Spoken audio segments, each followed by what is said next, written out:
I'm Kathy Luker, CPA and owner of Blue Harbor Consulting. Every week I go live to help HVAC business owners take control of their finances, eliminate guesswork, and build profitable, scalable companies. If you're running an HVAC business and wondering where the money's going, why your profit doesn't match your effort, or how to get your team aligned financially, then this session is going to connect the dots for you. Today's topic is how to build and read an HVAC dashboard, and it's one of the most important tools in your business toolkit. So let's get started. A dashboard is your business's control panel. It tells you what's going right, what needs attention, and where to focus. Too many business owners are either tracking the wrong metrics, like just tracking total revenue, or not tracking anything at all, just checking their bank balance. Here's the danger. You might be busy and broke. You might be growing revenue but shrinking profit. Or you might be making decisions too late or without data at all. A dashboard helps you make faster, smarter decisions, spot problems early, set targets and hit them, and most importantly, become the leader your business needs. There are 5 essential categories your dashboard should cover. Number 1 is revenue, what you're earning and from where. Number 2, profitability, how well your company's performing.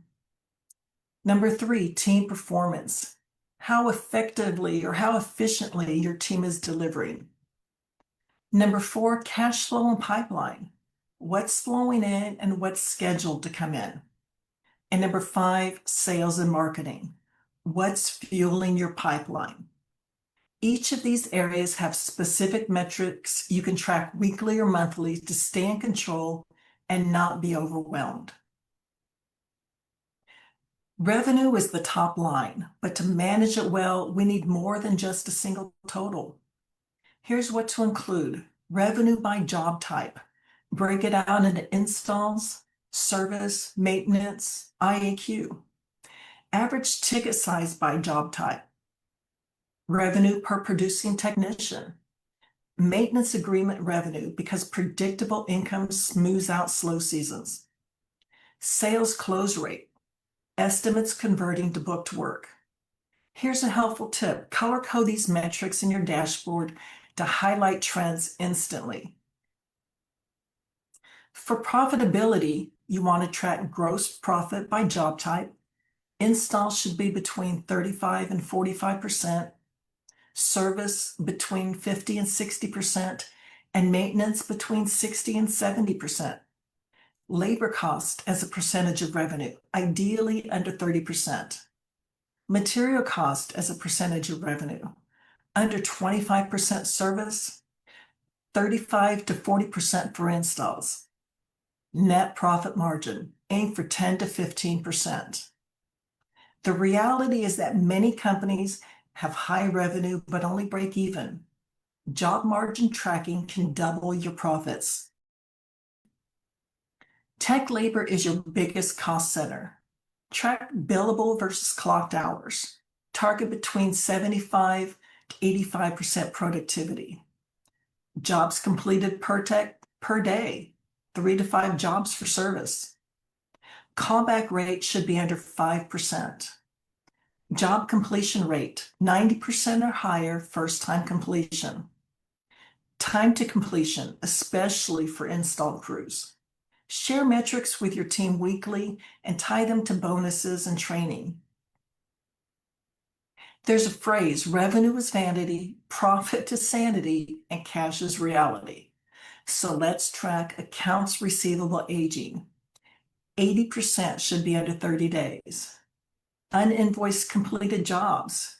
This will help you fix billing delays and improve cash flow.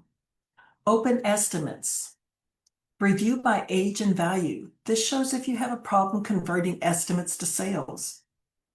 Operating cash flow, cash left after operating expenses. Cash on hand or reserve should be 2 to 3 months of fixed cost. Now here's an example of why metrics matter. A company had about 90,000 in uninvoiced completed jobs. Once this was fixed, the cash came in about 2 weeks later. So metrics are important. To fuel predictable growth, track cost per lead by marketing source. Cost per acquisition, which is total marketing spend divided by the number of new clients. Lead conversion rate. You should benchmark between 40 to 60%. Customer retention rate. You want to retain customers for future maintenance and add-on jobs. Online review score and volume. Set a goal of 4.6 or higher average rating and ask your customers to give you an online or written review. Also, consider cutting marketing sources with high CPL and low conversion, as your money may be better spent on other marketing sources. So here's some options to build your dashboard. Spreadsheets such as Excel or Google Sheets, they're manual but flexible. Reporting tools such as Reach, Fathom, or Sift, which auto-sync with QuickBooks Online. Custom dashboard, tailored solutions built specifically for HVAC businesses. A tip is to start small with core metrics and expand from there. So turn your dashboard into a decision-making tool. You should review it every Monday so you have the prior week's results. Use it in weekly meetings to involve your team. Highlight 1 to 2 metrics to improve. Don't try to improve everything at once. Start small and make continuous improvements.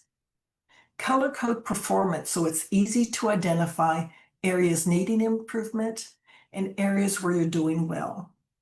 And then tie KPIs to goals, bonuses, and additional training. Common mistakes business owners make is tracking too many numbers, as it'll be overwhelming and you'll be less likely to make improvements. It's better to start small and increase over time. Ignoring timing differences in revenue and expenses, as it can skew the true performance. Using outdated data, you want to use current data that reflects your current performance, not your past performance. And keeping the dashboard private from the team. Your team won't improve if they don't know there are issues and where the issues are. A good HVAC dashboard helps you understand your business, improve profit, align your team, predict cash issues, and make CEO decisions. If you need help building or refining your dashboard, send me an email so we can book a call. If you have any questions, drop them in the comments or message me directly. This is one of the most important tools in your business toolkit, as it shows you a picture of your company's performance. So if you're ready to clean up your financials, start tracking your company's metrics, and make your company more profitable, send me an email at Kathy@KathleenLukerCPA.com. Next week's live topic is tax strategies for HVAC contractors. Thanks again for joining me today. I'll see you next week, same time, same place.